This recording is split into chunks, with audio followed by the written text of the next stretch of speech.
King of Gods. By Fast Food Restaurant, Kabanata 873. Zonjia. Ang island zone kung saan matatagpuan ang Ocean Smoke Pavilion ay ang Misty Mon Island Zone. Ang islang zone na ito ay lubhang kakaiba, at ito ay napakarural.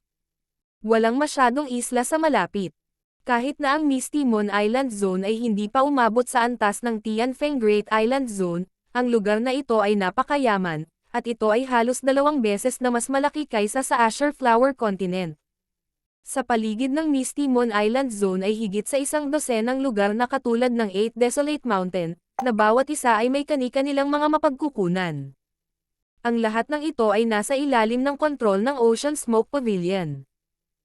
Pagkatapos ng lahat, ang Ocean Smoke Pavilion ay isang peak 2-star power at mayroong 9 Darkness Palace sa likod nito. Ang bentahe ng lokasyon ng Ocean Smoke Pavilion ay walang masyadong malalakas na island zone sa malapit, kaya magandang lugar ito para palawakin. Si Bichingyo ay nagbigay ng isang mahinang ngiti. Ang anumang puwersa ay maaaring lumawak ng tuloy-tuloy sa napakayamang kapaligiran na walang masyadong malalakas na kaaway sa malapit. Ang lugar na ito ay masyadong ligtas, kaya hindi ito sapat na mapagkompetensya, ngunit ito ay isang magandang lugar upang simulan ang pagsakop sa mga karagatan. Nasiyahan si Zhao Feng. Palagi siyang nabubuhay sa isang mapagkompetensyang kapaligiran mula pa noong siya ay bata pa, na isa sa mga dahilan kung bakit maaari niyang dagdagan ang kanyang lakas ng mabilis. Tama si Master. Ngumiti si Bichingyo at hindi sumang-ayon. Ngunit ang Ocean Smoke Pavilion ay isa ring ahensya ng impormasyon, at marami sa mga miyembro ay kumalat sa ibang bansa. Ang mga nakaligtas ay pawang mga elite. Nang marinig iyon, nagulat si Zhao Feng. Bagamat susundin siya ni Bichingyo anuman ang mangyari dahil sa Dark Heart Seal, mayroon siyang sariling malayang pag-iisip. Magkakaroon siya ng sariling pananaw. Hindi lang siya isang makina. Sa hitsura nito, ang Dark Heart Seal ay lumampas sa kanyang mga inaasahan pagkatapos niyang gawing perpekto ito sa bawat oras.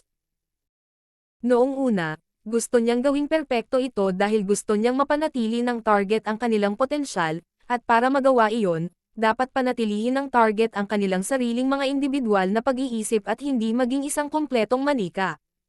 Whoosh! Hindi nagtagal ay pumasok sina Zhao Feng at Bichingyo sa Misty Mon Island Zone sakay ng nagniningas na kalisya. Bilang pinuno ng Misty Mon Island Zone, ang Ocean Smoke Pavilion ay matatagpuan sa isang malalangit na lugar.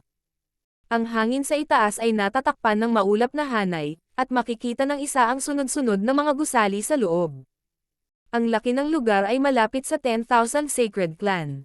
Ito ang pangunahing punong tanggapan ng Ocean Smoke Pavilion, at ito ay katulad ng mga puwersang nakabatay sa paglilinang. Ang totoong net ng impormasyon ay kumakalat sa buong lugar, at ang iba't ibang training ground ay nasa malapit na mas maliliit na zone. Nagpakilala si Bichingyo. Alam ni Zhao Feng na ang Ocean Smoke Pavilion ay isang half-cultivation, half-information agency force. Ang pangunahing punong tanggapan ng Ocean Smoke Pavilion ay katulad ng 10,000 Sacred Clan, at nagsupply ito ng mga bagong disipulo.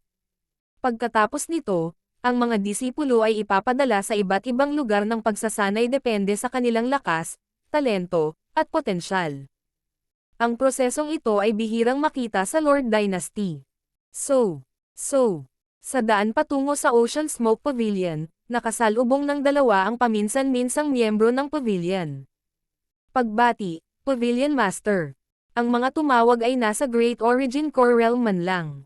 Na-curious sila kay Zhao Feng na nasa tabi ni Bichingyo, ngunit wala silang sinabi. Hindi nagtagal, dinala ni Bichingyo si Zhao Feng sa isang tahimik at eleganteng gusali sa tabi ng isang lawa. Ang gusaling ito ay nasa pinakasentro ng Water Transverse Sacred Land, at ito ang personal na gusali ni Bichingyo. Master, kontento ka na ba sa pagtira dito?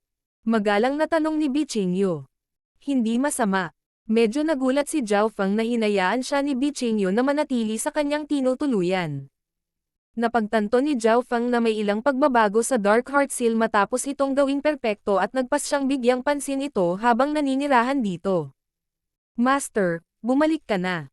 Sa sandaling ito, isang batang babae na mga 18 taong gulang na nakasuot ng berdeng damit ang lumipad.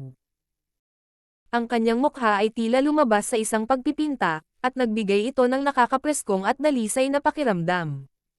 Maging si Zhao Fang, na sanay makakita ng magagandang babae, ay bahagyang natigilan. Dahil dito, naisip niya sina Zhao Yufei at Liu Qingxuan. Habang inaalala niya ang kanyang mga alaala, dama po ang mga mata ni Zhao Fang sa babae, at nagbigay siya ng impresyon na nasilaw siya sa kagandahan nito.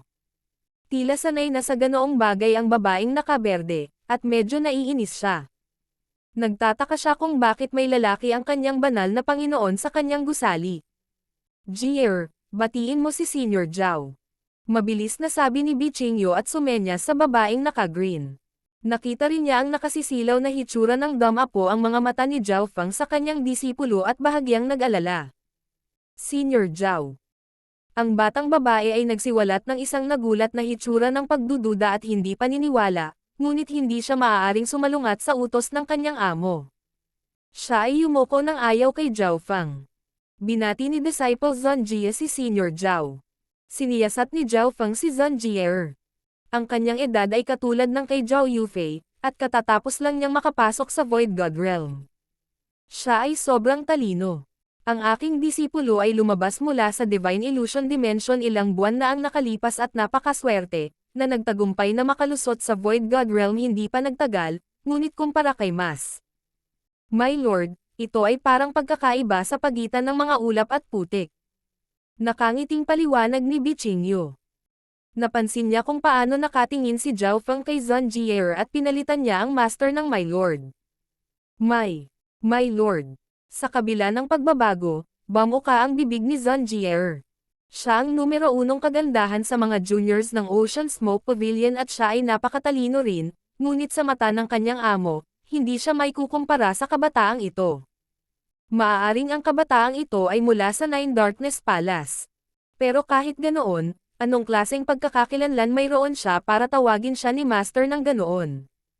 Ang pag-iisip ni Zhongjie ay umiikot, ngunit hindi niya maisip kung bakit ang kanyang Panginoon, isang pinakamataas na emperor na namamahala sa isang 2-star na kapangyarihan, ay tumutukoy kay Zhao Fang sa ganoong paraan. Kahit na siya ay isang prinsipe, hindi niya dapat ginagarantiyahan ang ganoong titulo. "Maaari ko bang itanong kung ano ang pangalan ng senior na ito?" Sa wakas ay binawi ni Zhongjie ang kanyang pagmamaliit at sinulyapan ang nakangiting kabataang may purple na buhok na tila napapalibutan ng ambon. Lalong naging curious siya sa pagkakakilanlan ng kabataang ito. Hindi sumagot si Zhao Fang sa kanyang tanong. Bigla siyang may naalala bago kausapin si Bichingyo. "Dapat tayong kumilos sa lalong madaling panahon kung hindi ay malalaman ng mga bastos ng Nine Darkness Palace ang aking pagkakakilanlan at tumakas. Nakalimutan ko ang tungkol dito." Si Bichingyo ay nagpahayag ng pagkakasala. Hindi gaanong lihim na si Zhao Fang ay ang left-eyed Heavenly Emperor na nakapatay ng ilang Peak Emperor at tinalo ang Demonic Emperor na si Zuan Luo. Agad namang nagbigay ng utos si Bichingyo. Mag-utos na ay lockdown ang buong pavilion. Walang pwedeng umalis, makapasok lang. Patayin ang lahat ng sumasalungat dito. Unang sinliyohan ni Bichingyo ang pangunahing punong tanggapan ng buong Ocean Smoke Pavilion. Ang utos na ito ay natupad kaagad. Bilang ang tanging pinakamataas na emperor ng Ocean Smoke Pavilion, ang kontrol ni Bichingyo dito ay napakalakas. Personal niyang tiningnan ang buong lockdown. Whoosh! Whoosh! Ang ilan sa mga miyembro ng upper echelon ng Water Transverse Sacred Land ay naalarma at lumipad sa himpapawid upang makipagkita kay Bichingyo. "Pavilion Master, anong nangyari? Bakit mo sinimulan ang isang lockdown?" Hindi ito nangyari sa Water Transverse Sacred Land nang hindi bababa sa ilang dosenang taon. Ang mga miyembro ng upper echelon na ito ay nakipag-usap sa isa't isa. Hindi sumagot si Bichingyo. Hinintay lang niyang matapos ang lockdown. Pagkatapos ay nagbigay siya ng utos na magtipon ang lahat ng mga miyembro ng upper echelon. Sino man na isang half-step king o mas mataas, pumunta sa Siskai Palace. Bichingyo ay sunod-sunod na ipinadala. Walang sumalungat sa kanya, ngunit dahil walang nakakaalam ng dahilan, nagsisimula ng kumalat ang isang tense na kapaligiran sa Ocean Smoke Pavilion.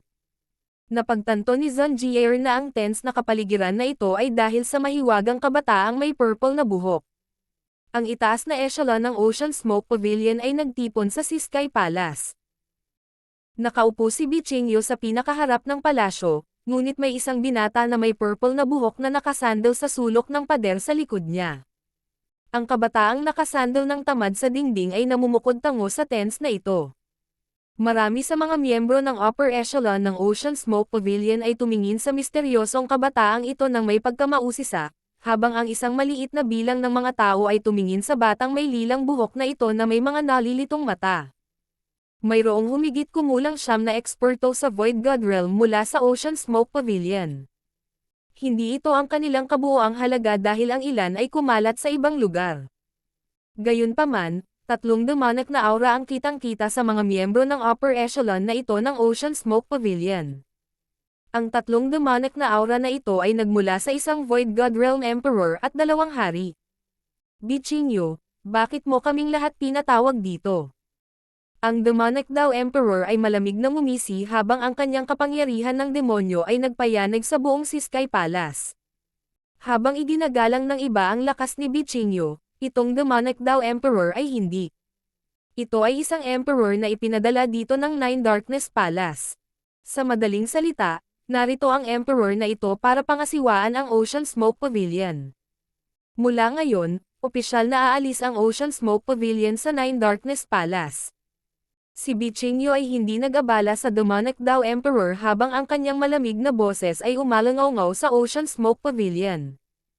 Agad na tumahimik ang Ocean Smoke Pavilion, pagkatapos ay umungal sa galit ang mga miyembro ng Nine Darkness Palace na nandito.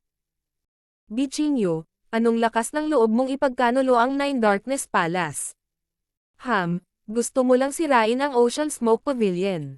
Ang demonic daw Emperor at iba pang mga eksperto ng Nine Darkness Palace ay humungol. Bukod doon, may ilan din na malapit sa Nine Darkness Palace na sinisi si Bichingyo. Nagkatinginan sina Bichingyo at Zhao Feng nang maalala nila ang lahat ng nagtanong sa kanya ngayon. Ang mga may-ari ng mga boses na ito ay maaaring mula sa Nine Darkness Palace o malapit dito. Hindi ba natatakot si Master sa Nine Darkness Palace? Si Zhang Jie'er sa berdeng damit ay natulala. Paano si Bi hindi alam ni Qingyo ang kahihinatnan ng pagtataksil sa Nine Darkness Palace? May maasahan kaya si Bi Qingyo para gawin niya ang desisyong ito? Ang demonic daw Emperor at ang iba pang mga eksperto ng Nine Darkness Palace ay may malamig na mga mata habang nakatingin sila sa tahimik na binata na may purple na buhok sa sulok ng bulwagan. Hindi nila alam kung bakit. Ngunit ang kabataang ito ay nagbigay sa kanila ng pamilyar na pakiramdam kahit na hindi pa nila siya nakita noon. King of Gods, Kabanata 874. Pagbati, Grand Elder. Sino ang misteryosong kabataang iyon? Bakit pakiramdam ko familiar siya? Mukhang medyo katulad siya ng tao sa aming ulat. Hindi lang ang demonic daw Emperor at ang mga mula sa Nine Darkness Palace ang tumingin kay Zhao Feng. Maging ang ilan sa iba pang mga upper echelon na miyembro ng Ocean Smoke Pavilion ay tumingin sa kanya. Ang dahilan kung bakit biglang nagbago si Bichingyo ay malamang na nauugnay sa kabataang ito. Kabataan na may kulay lila. Napakabatang Void God Realm King. Maaaring siya ang taong dapat patayin ng Nine Darkness Palace at Pavilion Master. Nanginginig ang puso ng ilang miyembro ng upper echelon. Alam nila ang ilang impormasyon tungkol sa pagkakakilanlan ni Zhao Feng ngunit hindi sila sigurado. Baka siya. Ang mga ekspresyon ng demonic daw Emperor at ng iba pang 2 Void God Realm Kings ay kapansin-pansing nagbago. Ang pag-iisip lamang na ito ay nagdulot ng malamig na pawis sa kanilang mga noo. Maliit na bilang lamang ng mga tao ang nakakaalam na ang demonic Emperor na si Zuan Luo ay natalo ni Zhao Feng. Siya. Sino siya? Ang pagbabago sa ekspresyon ng mga miyembro ng upper echelon ay nahulog sa mga mata ni Zhang Jie'er. Sumilay sa kanyang mga mata ang pagkagulat nang bigla niyang napagtanto na ang batang ito na may purple na buhok ay katulad ng isang henyo na kamakailan ay tumaas sa ranggo ng Imperial Genius. Ang henyong iyon ay mayroon ding purple na buhok at naging tanyag pagkatapos ng Divine Illusion Dimension, ngunit kahit na ang kabataang iyon, hindi pa rin sapat para sa kanyang amo na magbago ng husto o mabago ng husto ang mga ekspresyon ng mga miyembro ng Nine Darkness Palace. Siyempre, hindi alam ni Zhang Jie'er ang impormasyon tungkol sa Left-Eyed Heavenly Emperor. Ikaw si Zhao Fang. Solemn na ang ekspresyon ng demonic Dao Emperor habang tinitingnan niya ang may kulay ubing buhok na kabataan sa sulok. Ang dalawang hari sa kanyang kaliwat kanan ay lubhang maingat. Zhao Fang. Kaya siya yon. Bumilis ang tibok ng puso ni Zun Jie. Naging ikawalo siya sa ranggo ng Imperial Genius pagkatapos ng Divine Illusion Dimension, at tila ang ranggo na ito ay batay pa rin sa katotohanang walang nakakaalam ng kanyang tunay na lakas. Si Zun Jie ay isa ring henyo na lumabas sa Divine Illusion Dimension. Bagamat hindi pa siya nakapasok sa Exiyang Palace, nakuha pa rin niya ang malaking kapalaran. Natigilan siya nang mabalitaan niya ang nangyari sa Exiyang Palace. Ang panganib at swerteng naranasan niya ay walang katumbas. Kapag binanggit ang Exiyang Palace, walang sino man ang maaaring baliwalain ang purple-haired demonic duo. Malamang, sila ang pinakamalaking nanalo ng Exiyang Palace. Gayunpaman, hindi alam ni Zun Jie na si Zhao Fang ay hindi lamang isang junior, siya rin ang left-eyed Heavenly Emperor. Sa sandaling ito, huminga siya ng malalim habang sinisiyasat ang misteryosong kabataan na lumilitaw lamang sa mga alingawngaw. Tama, ako si Zhao Fang. Sa wakas ay siniyasat ni Zhao Fang ang tatlong eksperto sa Void God Realm ng Nine Darkness Palace. Ang nag-iisang emperor na naruroon ay hindi kahit isang peak emperor, kaya hindi interesado si Zhao Fang. Left-eyed Heavenly Emperor Zhao Fang. Takbo. Nawalan ng kulay ang mga ekspresyon ng tatlo, at sinubukan nilang tumakbo ng walang pag-aalinlangan. Ang reaksyong ito ay nabigla sa karamihan ng iba pang mga miyembro ng upper echelon sa loob ng bulwagan. Ano ang nangyayari? Napatulala si Zun Jie. Ang tanging ginawa ni Zhao Fang ay sabihin ang kanyang pangalan, at ang tatlong miyembro ng Nine Darkness Palace ay natakot na walang kaalam-alam. Gusto mong tumakbo? Malamig na tumawa si Bichingyo at aaksyon na sana. Hayaan mo akong hawakan ito. Biglang nagsalita ang may purple-haired youth sa sulok. Si Bichingyo at ang iba pang upper echelon na miyembro ng Ocean Smoke Pavilion ay may kakayahang patayin ang tatlo mula sa Nine Darkness Palace, ngunit hindi ito magiging madali. Higit pa rito, magdudulot ito ng pagkawasak. Sa sandaling magsalita siya, lumabas ang divine light mula sa mga mata ni Zhao Fang, at tila dumagsa ang kulog sa buong soul dimension. Boom! Boom! Ang divine light ay naging dalawang transparent na sinag ng lilang kidlat na bumaril sa mga kaluluwa ng dalawang demonic Dao Kings. Arg! Arg! Dalawang hiyawan ang tumunog sa soul dimension, at naramdaman ng upper echelon ng Ocean Smoke Pavilion ang pagkamatay ng dalawang King Yuan souls.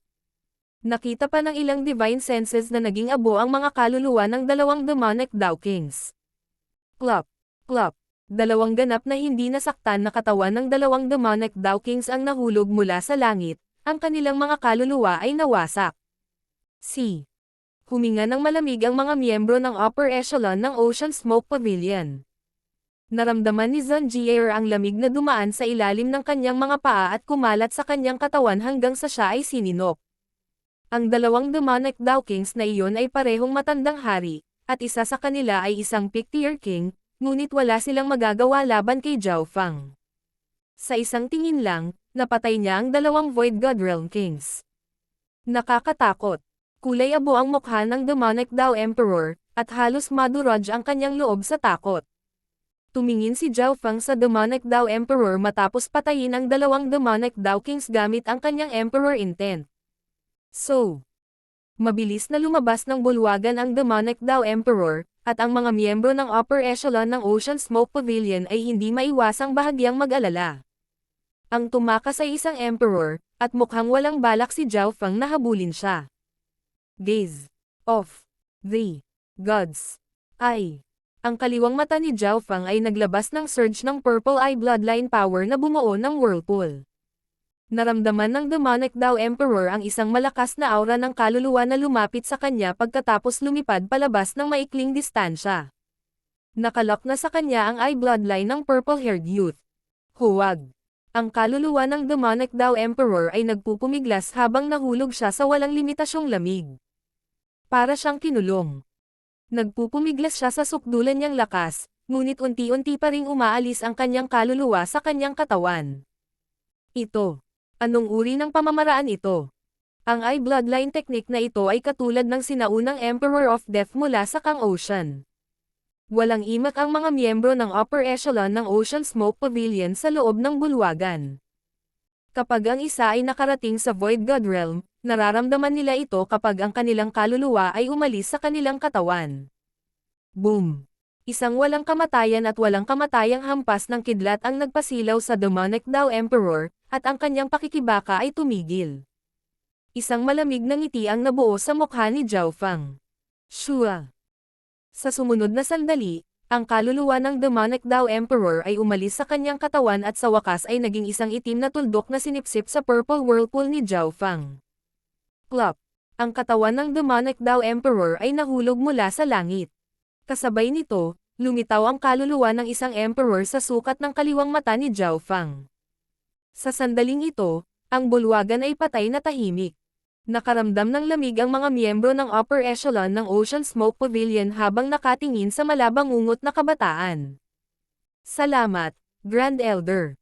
Nagpakawala ng mahabang hininga si Bichingyo habang magalang na sinabi niya. Bilang alipin ni Zhao Fang, ramdam niya kung gaano siya nakakatakot. Bumalik sa Dux Palace, higit na umasa si Zhao Fang sa panlilinlang upang labanan ang pinakamataas na emperor. Hindi man lang niya ginamit ang kanyang Eye Bloodline. Ang aking Soul Sea ay mayroon na ngayong higit sa 1,000 simbolo ng God Tribulation Lightning. Kung pagsasamahin ko ito sa aking Emperor Intent, kahit ang Peak Emperors ay hindi makakatagal ng higit sa ilang paghinga. Dahan-daang binuksan ni Zhao Fang ang kanyang mga mata. Ang kaluluwa ng Demonic Dao Emperor ay pinahihirapan sa kanyang Soul Sea. Pagbati, Grand Elder. Ang tunog ng mga pagbati ay nagmula sa itaas na echelon ng Ocean Smoke Pavilion. Grand Elder.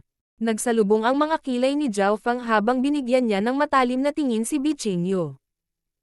Gusto niyang kontrolin ang Ocean Smoke Pavilion mula sa mga anino, hindi bilang isang miyembro. Malinaw na si Bichingyo ang nagnanais na siya ang maging Grand Elder. Nangangahulugan ito na si Zhao Fang ay nasa parehong bangka. Pagkatapos ng lahat, si Zhao Fang ay nakapatay ng maraming eksperto mula sa Nine Darkness Palace at ginawang ipagkanulo sila ng Ocean Smoke Pavilion. Kung wala siyang pakialam sa Ocean Smoke Pavilion, kamatayan lamang ang naghihintay sa kanila. Oo naman, ako ang magiging Grand Elder kung ganoon, pero kaya mong lutesin ang lahat ng problema. Napabuntong hininga si Zhao Fang. Ang mga Grand Elder ay may higit na kapangyarihan kaysa sa Pavilion Leader. Nangangahulugan ito na si Zhao Fang ang naging taong may pinakamataas na katayuan sa 2-star na kapangyarihang ito. Meow meow. Sa sandaling ito, ginamit ng maliit na paws ang magnanakaw ang maitim na gininto ang Dragon Snake Whip at hinayla ang katawan ng Demonic Dao Emperor. Shua. Gamit ang isang kaway ng kanyang kamay, inilagay ni Zhao Fang ang katawan ng Demonic Dao Emperor sa Misty Spatial World. Sa susunod na kalahating buwan, nagsimula ang Ocean Smoke Pavilion ng malaking paglilinis. Pinatay nito ang lahat ng mga eksperto at especially iyan ng Nine Darkness Palace. Hindi na nagpakita si Zhao Fang pagkatapos. Nanatili lang siya sa gusaling tinitirhan ni Bichingyo. Hindi na malaya ni Zhao Fang na naghihinala ito sa maraming tao tungkol sa relasyon nila dahil siya ang unang lalaking pumasok sa kanyang lugar, lalo pat tumira doon. Sa araw na ito, lumabas si Zhao Fang mula sa pag-iisa. Sinabi sa kanya ni Bichingyo ang ilang pangunahing impormasyon tungkol sa Ocean Smoke Pavilion kung sakaling kailanganin niyang gumawa ng ilang desisyon mamaya. Ang potensyal at lakas ng Ocean Smoke Pavilion ay hindi masama, ngunit hindi ito sapat para pamunuan ang mga dagat. Nag-isip si Zhao Fang habang nakatingin sa malayo. Sa sandaling ito, nakita ang figure ng isang magandang babae. Grand Elder. Master. Yumoko si Zhonjier nang may paggalang at hindi naglakas loob na tumingin sa mga mata ni Zhao Fang. Hindi siya mapalagay nang maalala ang nakakasilaw na hitsura ni Zhao Fang noong una niya itong makita. Malinaw ding naalala ni Bichingyo ang eksenang iyon at nag-aalala na si Zhao Fang ay kikilos laban sa kanyang dalisay na alagad. Kung talagang gusto ni Zhao Fang si Zhonjier, walang sino man sa Ocean Smoke Pavilion ang makakapigil sa kanya. Si Bichingyo mismo ay hindi makakalaban kay Zhao Fang kahit na gusto niya. Si Jier ay puno ng potensyal. Palakihin siyang mabuti. Casual na sabi ni Zhao Fang. Nang marinig iyon, nanginig ang puso ni Bichingyo. Akala niya ay talagang iniisip ni Zhao Fang si Zhang Jie, ngunit sa kabutihang palad, si Zhao Fang ay wala pang hindi makatwirang mga kahilingan. Nang gabing iyon, umupo si Zhao Fang at pinagmasdan ang sitwasyon sa loob ng Misty Spatial World. Ang demonic Dao Emperor sa loob ng Misty Spatial World ay nakabawi at ngayon ay inalipin ni Zhao Fang. Nagpasya si Zhao Fang na ibigay itong demonic Dao Emperor sa Ocean Smoke Pavilion. Master. Isang mahinang boses ang narinig mula sa labas. Pasok ka. Nagpakita si Zhao Fang ng kakaibang ekspresyon habang nakatingin kay Bichingyo sa pintuan. Si Bichingyo ay natatakpan ng Snow White at nagbigay ng banal na aura sa liwanag ng buwan. Sa sandaling ito, si Bichingyo ay tila kumikinang na parang mga bituin at buwan, at siya ay parang isang diyosa. Ano ito? Nakaramdam ng kakaiba si Zhao Fang, ngunit hindi niya itinago ang paghanga niya sa kagandahan ni Bichingyo. Isinara ni Bichingyo ang pinto at kinagat ang kanyang mga labi. May kahilingan si Chingyo. Sana hindi hawakan ni Master si Jie. Kung may gusto ka, kaya kong gawin para sayo.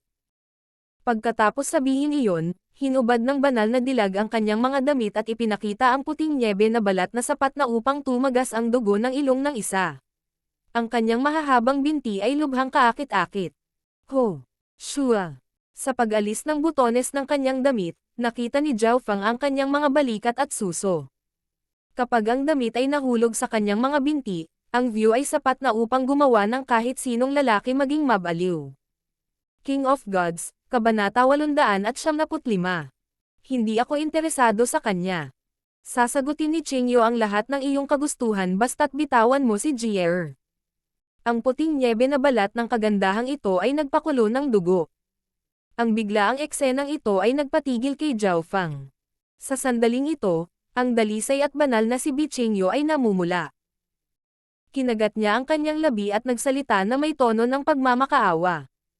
Bahagyang nanginig ang kanyang mga balikat, at naging pink ang kanyang balat. Ang kanyang mabungang mga suso ay labis na nakakaakit, at ang kanyang pares ng mapuputing binti ay sapat na upang mabaliw ang isa. Sapat na ang eksenang ito para maging malabag ang sinumang lalaki. Maging ang bibig ni Zhao Fang ay natuyo nang makita niya ito, at nagsimulang kumalat ang init mula sa kanyang pribado. Katutubo niyang gustong itulak ang banal na babaeng ito sa lupa at saktan ito. Ito ang magiging reaksyon ng karamihan sa mga lalaki. Gayunpaman, ang mga mata ni Zhao Fang ay sobrang kalmado. Ang init ng kanyang katawan at ang lamig ng kanyang mental energy ay parang apoy at yelo na nagtatagpo sa isa't isa. Mula nang sumanib sa God's spiritual eye, ang mental na enerhiya ni Zhao Fang ay naging napakalakas, at kaya niyang kontrolin ang kanyang buong katawan, kabilang ang pagnanasa. Tanging ang puso ay walang hanggan. Napakaganda mo talaga. Bahagyang ngumiti si Zhao Fang habang itinataas niya si Bi ang mukha ni Chingyo, na sapat na maganda para maglaban ang mga bansa sa isa't isa.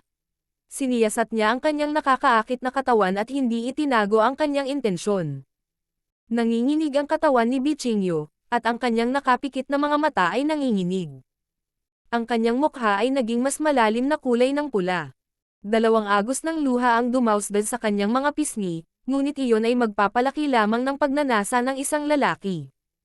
Matagal siyang naghintay, ngunit walang reaksyon ang kabataang nasa harapan niya. Shoo! Ang isang damit ay bahagyang isinuot sa kanya ng isang pares ng malalakas na kamay. Master, ikaw. Binuksan ni Bichingyo ang kanyang mga mata habang hindi makapaniwalang nakatingin sa kabataang nasa harapan niya. Alam niya kung gaano siya kaganda. Hindi siya nagkulang sa sino mang humahabol sa kanya mula pa noong bata pa siya, ngunit dahil sa kanyang cultivation technique at sa kanyang ugali, siya ay dalaga pa. Hindi niya akalain na kayang labanan ng kabataang ito ang tukso. Mahirap isipin kung anong klaseng puso at pag-iisip mayroon siya. Hindi ako papayag. Umiling si Zhao Fang. Nang marinig iyon, nanginig ang katawan ni Bichingyo, at kapansin-pansing nagbago ang kanyang ekspresyon. Hindi kaya nagustuhan ni Zhao Fang si Zhang Jie at hindi pumayag sa kanyang kahilingan. Hindi niya maintindihan. Kahit na si Zhang Jie ay kaakit-akit, siya ay medyo malayo pa rin sa kanyang sariling kagandahan. Bakit? Hindi maiwasang magtanong ni Bichingyo, at sumagot si Zhao Fang sa walang ekspresyong tono. Ikaw ay aking alipin. Kung kailangan ko ng anuman, hindi ka maaaring sumalungat sa utos ko. Namutla ang mukha ni Bichingyo, at hindi siya nakasagot. Sa katunayan, dahil sa Dark Heart Seal, hindi niya napigilan si Zhao Fang. Kung lalaban siya sa kanya, mamamatay ang kanyang kaluluwa. Kung talagang gusto mo si Zanjier, kung gayon. Kinagat ni Bichingyo ang kanyang mga labi habang siya ay umatras. Hindi ako interesado sa kanya. Ang walang emosyong boses ng binata ang nagpatigil sa kanya. Nang marinig iyon, si Bichingyo ay ganap na natigilan at natulala. Bigla niyang napagtanto na malamang na nagkamali siya sa intensyon ni Zhao Fang.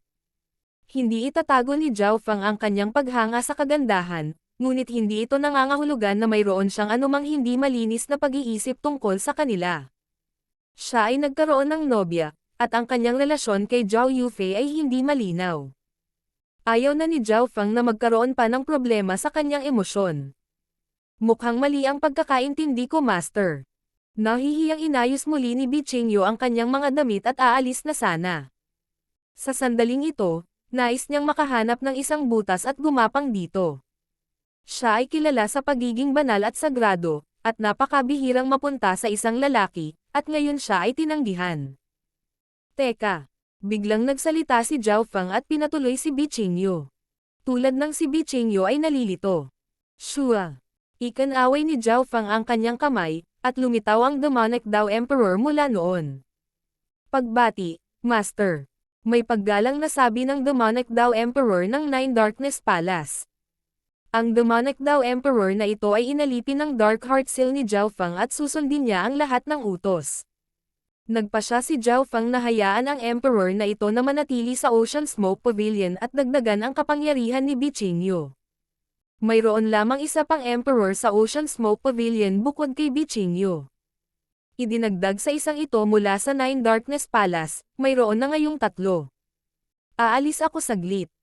Kung mayroon kang anumang gusto mo, maaari mong gamitin ang Dark Heart Seal para sabihin sa akin kahit na malayo tayo. Patuloy ni Zhao Fang. Ang koneksyon sa pagitan ng Dark Heart Seal ay napakalakas.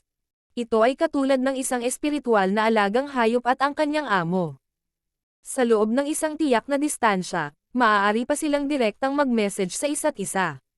Hindi sila makakapagpadala ng mga mensahe kung sila ay masyadong malayo, ngunit si Zhao Fang ay makakaramdam man lang ng pag-iyak para sa tulong. Master, marami kang napatay na Emperor ng Nine Darkness Palace, at maaaring tumawag si Demonic Emperor Zuan Luo sa Mystic Light Realm Sacred Lords na kumilos laban sa iyo. Nag-aalalang sabi ni Bichingyo, at tumanggo ang Demonic Dao Emperor. Ang Nine Darkness Emperor ay hindi susuko sa lugar na ito, lalo na kung ano ang nakuha ni Master sa Exihiyang Palace. Ito ay hindi lamang siyam na Darkness Palace. Baka kumilos din ang ibang puwersa laban sa iyo. Nang marinig iyon, nagsimulang mag-isip si Zhao Fang. Sa totoo lang, matagal na niyang naisip ang tanong na ito. Noong nakaraan, maaari lang siyang tumakas kung mayroong isang Mystic Light Realm Sacred Lord na humahabol sa kanya. Gayunpaman, mayroon na siyang sariling puwersa, kaya hindi na niya magagawa iyon. Ang Nine Darkness Palace ay nasa kanilang limitasyon na magpapadala lamang ng isang Sacred Lord. Ang ekspresyon ni Zhao Fang ay katulad ng dati. Ang pinakamalakas na cultivator ng isang 3-star power ay karaniwang Mystic Light Realm Sacred Lords, at demigods sa pinakamahusay. Madaling sirain ng isang Sacred Lord ang buong Ocean Smoke Pavilion o ang buong 10,000 Sacred Clan. Mapait na ngumiti si Bichingyo. Hindi niya maintindihan kung ano ang ibig sabihin ni Zhao Fang ng isa lang Sacred Lord. Sa katunayan, ang Nine Darkness Palace ay magpapadala lamang ng isang Sacred Lord sa karamihan upang ayusin ang mga puwersa dito at harapin si Zhao Fang, ngunit sa tuwing ang isang Mystic Light Realm Sacred Lord ay nakikialam sa mundo, ginagawa nila ito sa isang walang katulad na paraan at gumawa ng hindi mabilang na mga eksperto at mga emperor na tumakbo sa takot. Kaya kung harapin iyon, si Zhao Fang ay hindi masyadong nag-aalala. Huminto siya sandali bago nagsalita. Kailangan ng Ocean Smoke Pavilion na palawakin ang ahensya ng impormasyon nito at kumalat sa buong karagatan. Ang ikalawang hakbang ay ang dahan-daang pagguho ng mga panloob na rehiyon ng kontinente. Sa pag-uulat kay Master, ang aming ahensya ng impormasyon ay nagsisimula ng pumasok sa kontinente, bagaman ito ay mga panlabas na hangganan lamang. Para lumawak pa, kailangan natin ng mas maraming mapagkukunan at kapangyarihan. Si Bichingyo ay may pangit na ekspresyon. Ibibigay ko ang lakas tao at mga mapagkukunan. Mula ngayon, ang Ocean Smoke Pavilion ay magpapakadalubhasa lamang sa pagkolekta ng impormasyon. Kalmadong tinukoy ni Zhao Feng ang hinaharap ng Ocean Smoke Pavilion. Sa ngayon, ang Ocean Smoke Pavilion ay isang half-cultivation, half-information agency force. Kung nakatuon lang sila sa pagkolekta ng impormasyon, mas mabilis silang mapapalawak. Naiintindihan, Master. Nangako si Bichingyo. Mukhang napagtanto niya na may napakalaking plano si Zhao Feng. Mula ngayon, ang Ocean Smoke Pavilion ay tututuon na lamang sa pagkolekta ng impormasyon. Gayunpaman, ang anumang mabuting kaharian ay hindi lamang nangangailangan ng ahensya ng impormasyon. Kailangan din nila ng kapangyarihan. Ang kapangyarihan ang naging batayan ng lahat. Ang paggawa ng Ocean Smoke Pavilion na isang ahensya ng impormasyon ay ang unang hakbang lamang. Susuportahan sila ni Zhao Feng mula sa likuran. Gagawa si Zhao Feng ng sarili niyang malakas na puwersa. Kailangan kong umalis saglit. Natutunan ni Zhao Feng ang lahat ng kailangan niya. Shua. Sa pamamagitan ng pagwagayway ng kanyang braso, ang figure ni Zhao Feng ay nagsimulang kumupas at nawala sa ilalim ng isang patong ng pilak na liwanag. Teleportasyon. Nakita ni Bichingyo at ng demonic Dao Emperor si Zhao Feng na nawala sa paningin. Napakaganda na magawa ito nang walang tulong ng isang array. Sa susunod na sandali, sa himpapawid sa itaas ng 10,000 Sacred Clan. Weng. Shua.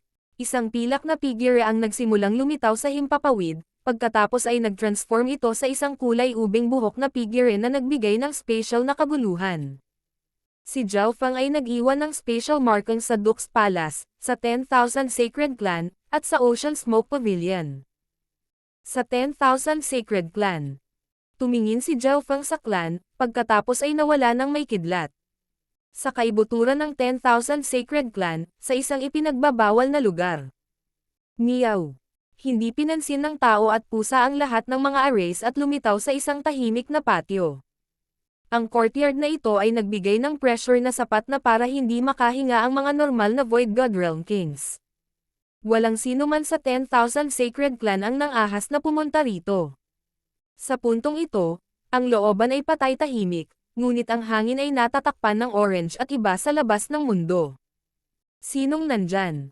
Isang matandang boses ang umalangaw mula sa kailaliman ng bakuran, at isang presyon na maaaring magpa-freeze ng lahat sa mundo. Old Monster Shoe. Mahinahong sabi ni Zhao Feng. Hindi siya nabigla sa nakakatakot na aura. Dumating siya sa oras na ito dahil alam niya na dapat ay tapos na ang matandang halimaw na si Shu sa pagpasok sa Mystic Light Realm sa ngayon. Binigyan niya siya ng ilang 100 Origin Sacred Honey ilang buwan na ang nakakaraan. Munting kaibigan Zhao. Isang lumang pinto ang bumukas, at isang matanda na may puting buhok ang masayang lumabas. Kung ikukumpara sa ilang buwan na ang nakalipas, ang lantang aura ng buhay ng Old Monster Shu ay mas masigla na ngayon, ngunit ang pag-asa sa mga mata ni Zhao Feng ay nawala. Pinabayaan ko si little friend Zhao. Kalahating hakbang pa lang ang layo ko mula sa pagpasok sa Mystic Light Realm, marahil dahil nabigo ako sa nakaraan at malapit na akong matapos ang buhay ko. Bahagyang nagkasala ang Old Monster Shu.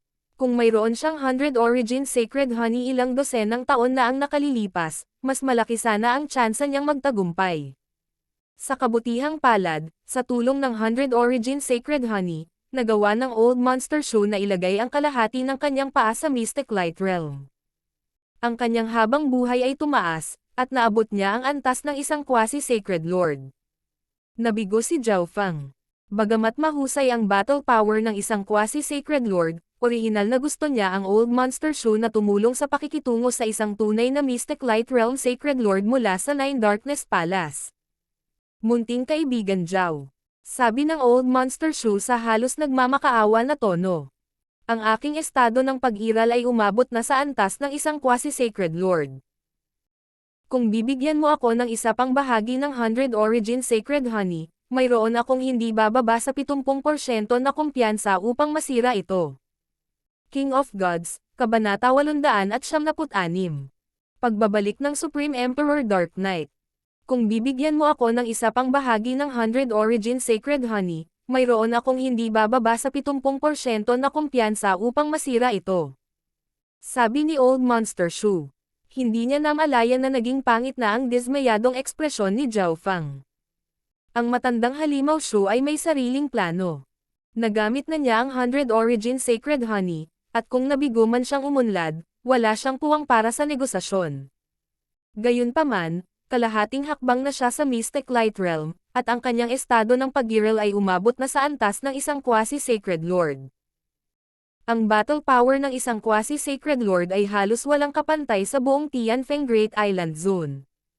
Munting kaibigan Zhao, nananatili pa rin ang deal noon. Kung bibigyan mo ako ng isa pang bahagi ng 100 Origin Sacred Honey, may utang akong malaking pabor sa iyo sa hinaharap at maaari mo akong utusan ng halos 10 beses. Paano na? Saad ng matandang halimaw Shu at puno ng ngiti. Naniniwala siya na, dahil namuhunan na si Zhao Fang sa kanya, hindi siya susuko ngayon. Nang marinig iyon, naging pangit ang ekspresyon ni Zhao Fang, at malamig siyang tumawa. Ikaw na matandang undead, nasayang mo na ang isang bahagi ng aking 100 Origin Sacred Honey, at wala kang kahihiyang humingi ng higit pa. Hindi napigilan ng matandang halimaw na si Shu ang paghinga. Hindi niya inaasahan na biglang lalabasan si Zhao Fang at talagang kakausapin siya ng ganoon kaagresibo. Sa sandaling ito, ang mga mata ni Zhao Fang ay kumislap ng isang banal na liwanag habang ang kulog ay umuusad sa kaluluwa dimensyon. Ang Old Monster Shu ay nakaramdam ng isang pagpatay na layunin at isang presyon sa kanyang kaluluwa, ngunit hindi niya ito inilagay sa kanyang mga mata dahil mayroon na siyang kapangyarihang labanan ng isang quasi-sacred lord. Bata, huminahon ka. Ang hindi pagpasok ay wala sa aking kontrol. Napangiti si Old Monster Shu. Bagamat hindi siya natatakot kay Zhao Fang, ayaw niyang magkaroon ng pangit na relasyon kay Zhao Fang. Pagkatapos ng lahat, si Zhao Fang ay may 100 Origin Sacred Honey, at hindi siya kumpiyansa na maaalis niya ito sa pamamagitan ng puwersa. Bakit sigurado ka na marami pa akong 100 Origin Sacred Honey? Madilim ang ekspresyon ni Zhao Fang, at hindi siya masaya ngayon. Bagamat nabigo siya na hindi nakalusot si Old Monster Shu, kailangan niyang aminin na malas lang siya. Kasalanan mismo ni Zhao Fang kung bakit siya nag-invest sa maling tao. Binigyan ni Zhao Fang ang isang bahagi ng 100 Origin Sacred Honey kay Old Monster Shu sa dalawang dahilan. Ang una ay dahil sa 10,000 Sacred Clan. Naramdaman ni Zhao Fang na may utang siya sa 10,000 Sacred Clan. Ang pangalawa ay ang Old Monster Shu ay malapit nang matapos ang kanyang buhay, at si Zhao Fang ay nakaramdam ng simpatiya. Pagkatapos lamang naunawaan ni Zhao Fang ang mga patakaran ng pagpasok sa Mystic Light Realm. Kapag nabigo ang isa na makapasok, ang mga pagkakataon ng tagumpay ay bababa at bababa sa hinaharap. Ito ay dahil ang buhay at kaluluwa ng isang tao ay mauubos sa proseso, at hindi na ito mapunan. Ang Old Monster Shu ay tiyak na nabigo ng higit sa isang beses. Nangangahulugan ito na ang kanyang life force ay mas mababa. Sa hitsura nito, nasa loob ng pag-unawa na ang matandang halimaw na si Shu ay nabigo. Ang pag-abot sa quasi-sacred lord level ay medyo Diyos na. Nadismaya si Zhao Fang sa kanyang nabigong pamumuhunan at inamin na malas lang siya. Gayunpaman, ang walang hiya na ugali ni Old Monster Shu ay nagalit sa kanya at gusto siyang sipin. Sa halip na magpasalamat dahil nakatanggap na siya ng isang bahagi, nabigo siyang makalusot at gusto niyang humingi ng higit pa. Hihihi, ayon sa balita, nakuha ni Little Friend Zhao ang pinakamaraming halaga ng 100 Origin Sacred Honey mula sa Exiyang Palace. Ang Old Monster Shu ay nagbigay ng may naiintindihan na ekspresyon. Tumalon ang puso ni Zhao Fang, at kumislap ang kanyang mga mata nang malaman niya ang dahilan. Ang puwersa ng Duanmo family at Sky Sword Pavilion ay parehong naruroon nang makuha niya ang 100 Origin Sacred Honey at nang hatiin niya ito sa iba pang miyembro ng kanyang grupo. Bagamat hindi sila magkaaway, hindi maaaring maglaman ng apoy ang papel, at malalaman ito ng sino mang magbibigay pansin. Mula sa hitsura nito, Ang Old Monster Shoe ay may puwersa sa likod niya. Hindi dapat maliitin ang 10,000 Sacred Clan. Nang makitang hindi itinanggi ni Zhao Fang, mas naging maliwanag ang ngiti ni Old Monster Shoe. Bagaman ang little friend Zhao ay talagang malakas, at kahit ang ilang pick na emperors ng Nine Darkness Palace ay walang magagawa sa iyo, narinig ko na ang isang Sacred Lord of Nine Darkness Palace ay malapit ng kumilos. Habang tila pinupuri niya si Zhao Fang, ang Old Monster Shoe ay napakamayabang ngayon. Sa banta ng isang Sacred Lord, hindi naniniwala si Old Monster Shoe na maaaring tanggihan siya ni Zhao Fang, isang quasi-Sacred Lord, at hindi ibigay ang isa pang bahagi ng 100 Origin Sacred Honey. Wala siyang 100% kumpiyansa sa isang bahagi lamang, kaya't maaari pa niyang pilitin si Zhao Fang na magbigay ng ikatlong bahagi. Hihihi, pinagbabantaan ba ako ng Sacred Lord? Ito ba ang iyong pinapaasa? Tumawa si Zhao Fang sa halip na magalit habang nakatingin sa kumpiyansang Old Monster Shoe. Sa katunayan, binigyan ni Zhao Fang si Old Monster Shoe ng isang bahagi ng 100 Origin Sacred Honey dahil sa kadahilan ng iyon, ngunit hindi ilalagay ni Zhao Fang ang lahat ng kanyang taya sa Old Monster Shoe. Hindi ito banta. Hindi naman sa kailangan mo ang tulong ko. Nanatiling tiwala ang Old Monster Shoe, ngunit nagulat siya sa sagot ni Zhao Fang. Hindi ba siya natakot sa darating na Mystic Light Realm Sacred Lord? Old Monster Shoe, hindi kita masisisi kung sinayang mo ang 100 Origin Sacred Honey. Kunin mo na lang ito bilang pabor ko sa 10,000 Sacred Clan. Gayunpaman, naniniwala akong ikaw ang magmamakaawa sa akin sa lalong madaling panahon. Si Zhao Fang ay naging kalmado muli. Mula ngayon, ang 10,000 Sacred Clan at Zhao Fang ay walang utang sa isa't isa. Ganyan ka ba kakumpiyansa? Itinaas ng Old Monster Shoe ang kanyang kilay, at nakaramdam siya ng pagkabalisa kapag iniisip ang mga himala ng kabataang ito. Una, hindi lang ikaw ang pinakamataas na Emperor o quasi-Sacred Lord na gusto ng bahagi ng 100 Origin Sacred Honey. Madali akong makakahanap ng taong may higit na katapatan at potensyal, tulad ni Duke Nanfeng, na isa ring quasi-Sacred Lord. Isang mahinang ngiti ang nabuo sa mukha ni Zhao Fang. Nang marinig iyon, bahagyang nagbago ang ekspresyon ng Old Monster Shoe. Makakahanap si Zhao Fang ng ibang makakatrabaho, at hindi niya maiwasang bahagyang magsisi. Hindi siya dapat magtiwala sa kanyang quasi-Sacred Lord na lakas.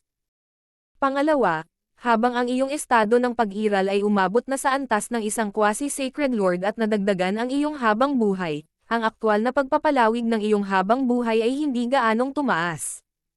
Kung hindi ka makapasok sa Mystic Light Realm sa loob ng 10 taon, mamamatay ka. Ang banal na liwanag sa mga mata ni Zhao Fang ay naging mas maliwanag, at binigyan niya ng matinding diin ang salitang mamatay. Alam mo talaga. Ang Old Monster Shoe ay nakaramdam ng umuusbong na sensasyon sa kanyang kaluluwa habang ang layunin mula sa mga mata ng kabataan ay lumakas. Sa sandaling ito, malamig ang puso ni matandang Halimaw Shoe. Hindi niya inaasahan na ganoon kalakas ang kaluluwa ni Zhao Fang. Sa kasamaang palad para sa kanya, ang kanyang habang buhay ay malapit pa ring matapos. Boom! Boom! Boom! Ang purple na buhok ni Zhao Fang ay umihip sa hangin habang binubuksan niya ang kanyang eye bloodline, at ang mga purple arcs ng kidlat ay tila sumugod sa kaluluwa ni Old Monster Shoe. Weng! Sa isang iglap, mahigit 1,000 simbolo ng God Tribulation Lightning ang lumiwanag sa Purple Soul Sea ni Zhao Fang. Arg! Ang Old Monster Shoe ay sumigaw, at ang kanyang mukha ay namuti habang tila sinasalanta ng kidlat ang kanyang kaluluwa. Ang pinsalang dulot ay lumaban, at mahirap itong pagalingin. Tumigil ka, ikaw! Sumigaw ang Old Monster Shoe. Dahil sa panginginig ng kanyang kaluluwa, nagiging hindi matatag ang kanyang katawan. Hindi niya akalain na ang karunungan ni Zhao Fang sa Soul daw ay umabot sa antas na sapat na upang banta maging ang mga Sacred Lord. Ito ang unang pagkakataon na nai-circulate ni Zhao Fang ang lahat ng kanyang simbolo ng God Tribulation Lightning sa kanyang buong kapangyarihan. Ang lakas ng pagsabog mula rito ay sapat na upang banta ang Mystic Light Realm Sacred Lords. Boom! Boom! Boom!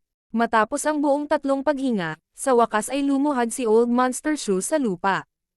3 o 4 na taon na lang ang natitira mo ngayon. Isa lang itong aral. Naging kalmado ang ekspresyon ni Zhao Feng. Ikaw.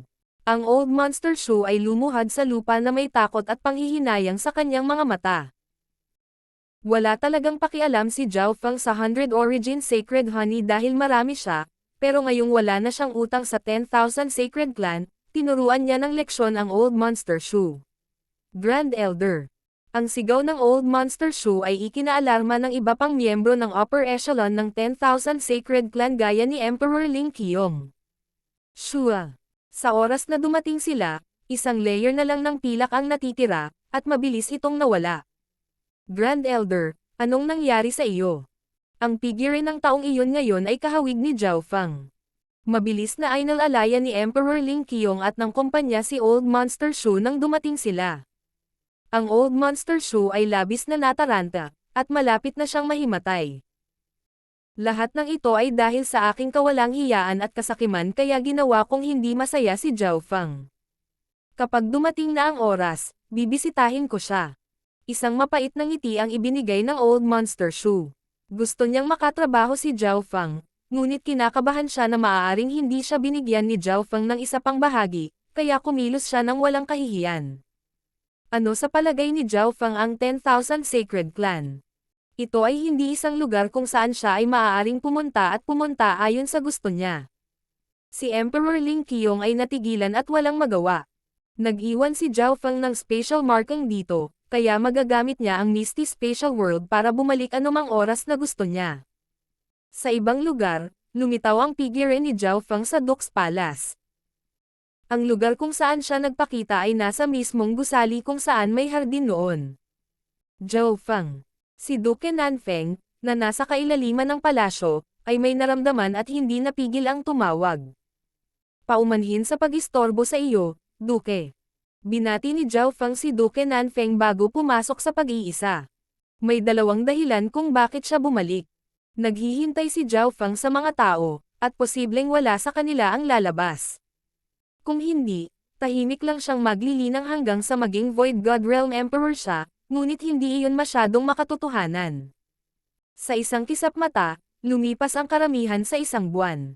Sa araw na ito, ang hangin sa itaas ni Zhao Feng ay kumikislap na may asol at berdeng arko ng kidlat. Pagkatapos, nararamdaman ni Zhao Feng na ang kanyang 5 Elemental Wind Lightning Technique ay umabot na sa limitasyon ng ika-7 antas. Ang susunod na hakbang ay ang ika-8 antas, ang Fire of Wind Lightning. Ang bilis ng kanyang cultivation sa Wood of Wind Lightning ay napakabilis, higit sa lahat dahil mayroon siyang malaking halaga ng wood elemental resources tulad ng 100 Origin Fruit Juice. Sa hangin sa itaas ng Duke's Palace, ang aura ng Wind Lightning Cloud sa himpapawid ay umabot sa isang tipong point. Hindi mahirap para sa mga nasa Void God Realm na makita na si Zhao Feng ay nasa kritikal na yugto ng paglilinang. Sa labas ng gusali ng hardin. Ito na ang hinihintay kong pagkakataon. Ang isang nasa katanghaliang gulang na lalaki na nakadamit bilang isang katulong ay naging isang madilim na guhit ng liwanag na sumikat sa gusali. Sa loob ng cultivation chamber, nakaupo si Zhao Feng. Malapit na siyang makapasok sa ika-8 antas ng Wind Lightning Technique, ang Fire of Wind Lightning. Shua. Isang madilim na liwanag ang biglang lumitaw sa likuran niya at naging figure ng isang misteryosong lalaki. Left-eyed Heavenly Emperor, ika-10 ang ranggo mo sa listahan ng assassination ng Black Screen Corner, na mas mataas pa sa Duke Nanfeng. Huwag mo akong sisihin sa pagbabalik ko. Hinawakan ni Supreme Emperor Dark Knight ang isang madilim na anino na espada na nagbigay ng malamig na lamig at tahimik na tumusok kay Zhao Feng.